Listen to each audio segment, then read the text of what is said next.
বছর ধরে এই মামলাগুলো চলমান আছে। এটা হচ্ছে মার্চের 1 তারিখ 2025 সালে প্রকাশিত একটি প্রতিবেদনে দেখা গেছে যে 45 লক্ষাধিক মামলা চলমান আছে। এর মধ্যে চট্টগ্রামে চলমান আছে 2.5 লক্ষাধিক মামলা। চট্টগ্রাম আদালতে প্রতিদিন প্রায় 150 মামলা যুক্ত হচ্ছে প্রতিদিন। চট্টগ্রাম আদালতে 76টা আদালত আছে চট্টগ্রামে, এর মধ্যে 150টা করে মামলা কিন্তু প্রতিদিন যুক্ত হচ্ছে।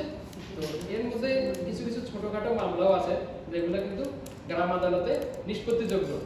এই গ্রাম আদালতে নিষ্পত্তিযোগ্য মামলাগুলো কিন্তু এই আদালতে রুজু হচ্ছে এবং আদালতে যে মামলার যে মামলা জটটা এটা কিন্তু দিন দিন বেড়েই চলেছে। কিন্তু এইটা যদি জনসচেতনতা যদি বৃদ্ধি পেত এবং মানুষ যদি গ্রাম আদালত সম্পর্কে খুব ভালোভাবে জানতে পারতো, তাহলে কিন্তু এই যে উচ্চ আদালতেও কিন্তু এই ধরনের জটগুলা সৃষ্টি হতো না। এটা হচ্ছে আদালত, এটাও কিন্তু এক ধরনের আদালত, এটাও কিন্তু আদালত সরকার স্বীকৃত আদালত, সরকার স্বীকৃত আদালত। এটা আমাদের যে ইউনিয়ন পরিষদের চেয়ারম্যান মেম্বাররা আছেন তারা হয়তোবা তারা সালিশে বেশি আগ্রহী, কিন্তু আদালতের বিচারক এটা যে কত বড় একটা সম্মানের পদ, তারা যদি এটা নিজেরা যদি অনুধাবন করতেন তাহলে হয়তোবা তারা কিন্তু এই সম্মানটা নিজেরা অর্জনের জন্য বলতেন, যে মানুষজনকে উদ্বুদ্ধ করতেন যে আপনারা আসেন গ্রাম আদালতে, আসেন সালিশ না করে আমরা গ্রাম আদালতের মাধ্যমে বিষয়টা নিষ্পত্তি করি। প্রতিদিন ইউনিয়ন পরিষদে কিন্তু অনেক মামলা যায় এবং এই মামলাগুলো কিন্তু তারা চাইলেই এই গ্রাম মাধ্যমে নিষ্পত্তি করতে পারেন, গ্রাম আদালতের মাধ্যমে নিষ্পত্তি করতে পারেন। আমি একটা জিনিস দেখলাম এখানে যে হচ্ছে 40% মামলা সম্ভবত নিষ্পত্তি হয়েছে গত বছর মে মাস পর্যন্ত। 40% মামলা নিষ্পত্তি হয়েছে। যেহেতু এখানে 3 মাসের বেশি শুনানি শুরু হওয়ার পর থেকে 3 মাসের বেশি সময় লাগার কথা না একটা মামলা নিষ্পত্তি হতে, তো এই নিষ্পত্তির হার যদি আরো বাড়ানো যায়, 40% না করে যদি 80% করা যায়, হয়তোবা মানুষ আরো বেশি আগ্রহী হবে।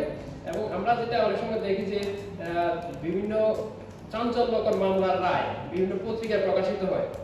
এখানে আমরা অনেক সময় গ্রাম আদালতের বিষয়টা হলো আমরা ওভারঅল কিছু ফিগার আমরা পত্রিকায় প্রকাশিত করি যে এত পার্সেন্ট মামলা নিষ্পত্তি হচ্ছে, এত পার্সেন্ট ইয়ে হচ্ছে, এরকম কিছু। এখন আমরা যদি কিছু কিছু গুরুত্বপূর্ণ মামলা গ্রাম আদালতে কিছু গুরুত্বপূর্ণ মামলা প্রতি মাসে আমরা কিছু গুরুত্বপূর্ণ পত্রিকায় আমরা হচ্ছে এটা যদি স্টোরি আকারে প্রকাশ করতে পারি, তাহলে হয়তো মানুষজনের মধ্যে এটা হচ্ছে আগ্রহ বাড়বে যে এরকম মামলাগুলো কিন্তু এখানে নিষ্পত্তি হচ্ছে, সুতরাং আমরা কিন্তু এই বিষয়গুলো আমরা গ্রাম আদালতের মাধ্যমে নিষ্পত্তি করতে পারি।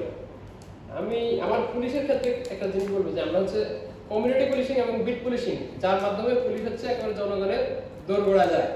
এই কমিউনিটি পুলিশিং এবং বিট পুলিশিংকে যদি আমরা গ্রাম আদালতে সচেতনতা বৃদ্ধিতে কাজে লাগাতে পারি, এটা আমি মনে করি যে এটা একটা বড় ধরনের সাফল্য বয়ে আনতে পারে। কারণ আমাদের গ্রাম কমিউনিটি পুলিশিং এবং বিট পুলিশিং এর মাধ্যমে কিন্তু বিভিন্ন ওয়ার্ডে এমনকি হচ্ছে আপনার স্কুল কলেজ থেকে শুরু করে বিভিন্ন স্থাপনায় এই ধরনের সচেতনতামূলক অনুষ্ঠানগুলো হয়ে থাকে। এই অনুষ্ঠানগুলোতে যদি আমরা এই গ্রাম আদালতের সচেতনতার বিষয়টা আমরা আনতে পারি, তাহলে দেখা যাচ্ছে এই হারটা বাড়বে, মানুষের সচেতনতার হারটা বাড়বে। এবং অনেকে আপনার হচ্ছে যে ছোট ছোট বিষয়গুলো থানাতে যায়, কোর্টে যায়, তখন মানুষ গ্রাম আদালতে যেতে উদ্বুদ্ধ হবে বলে আমি মনে করি। এবং এই বিষয়টা হচ্ছে যে আমরা আজকে যে এখানে সেমিনারটা করতেছি, ওয়ার্কশপটা করতেছি, এই সেমিনার ওয়ার্কশপগুলো যদি আপনার হচ্ছে ইউনিয়ন পরিষদ পর্যায়ে নিয়ে যাওয়া যায়, তাহলে কিন্তু সেখানে এবং গণ্যমান্য মানুষদেরকে অন্তর্ভুক্ত করা যায়, আমাদের বিট অফিসারদেরকে, সহকারী অফিসারদেরকে যদি অন্তর্ভুক্ত করা যায়, তাহলে কিন্তু সচেতনতা অনেক বৃদ্ধি পাবে।